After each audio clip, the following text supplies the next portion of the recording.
But for now, let's move on to Ebonyi State in southeast Nigeria, where the electorate in that state, which is the youngest of the 5 states in the southeast region of Nigeria, will be going to the polls on Saturday, March 18, to elect their next governor. 13 candidates are gearing up for the electoral contest. In this report, AIT's Kelechi Ekeledo x-rays the political landscape in the state since its creation in 1996, with special focus on its electoral pattern in the last 24 years.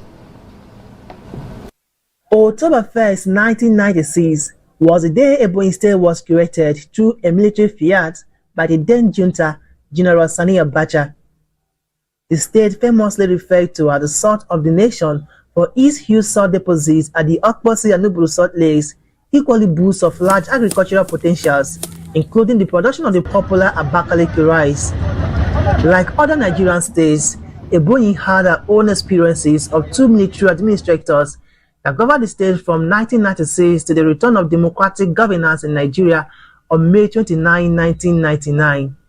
Under democratic dispensation, Ebonyi State has witnessed the emergence of 3 elected governors with power seemingly rotating among the 3 senatorial zones of the state, though an unwritten understanding. The cycle began with Sam Omihiegu, a seasoned educationist from Ebonyi North senatorial zone in 1999, who did 2 terms in office.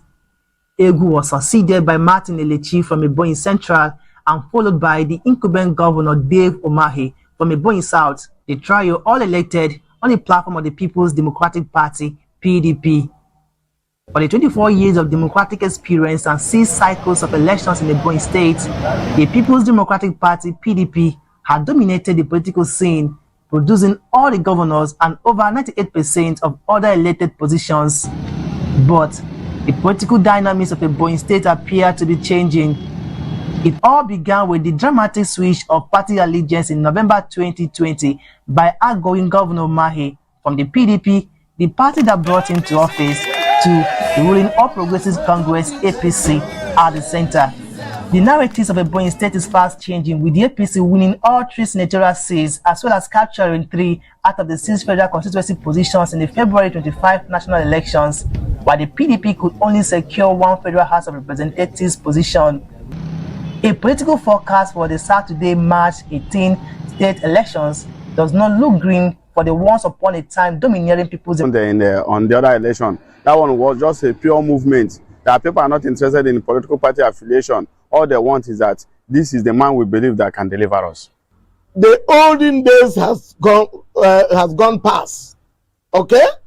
Before now, what people believe that any party that is in charge in each state takes it all. And people don't even bother going to vote because they believe that, is it not the ruling party in this state? Of course, they win. You can imagine in a state where a PDP will just win 24 seats, like in Ebonyi, of House of Assembly, win all the National Assembly, win everything. It's only in 2015, the young man from Ikwo was able to win through court. If I'm right, okay? It's not 2015, it's in 2019. Win through court, but they will always announce themselves, prepare themselves, and do all this. But this time around, the people are now coming out to vote. It's not about PDP, it's not about APC or Labour Party. It's about who they have fielded in various positions, the personalities that are involved. With the emergence of APGA as a strong force and a strong share of the Labour Party in the current elections, the voting pattern in the coming Saturday's election in Ebonyi State remains unpredictable, unlike previous exercises. This one, we're expecting a change. We're expecting a situation where INEC is going to read and collect and call the results as it came from the polling unit. We're expecting a situation whereby the youth are going to come out in their numbers, just as they did on February 25th. They are going to be voting candidates of their choice in the state assembly and governorship election. For the electorate, all they want is let the vote count.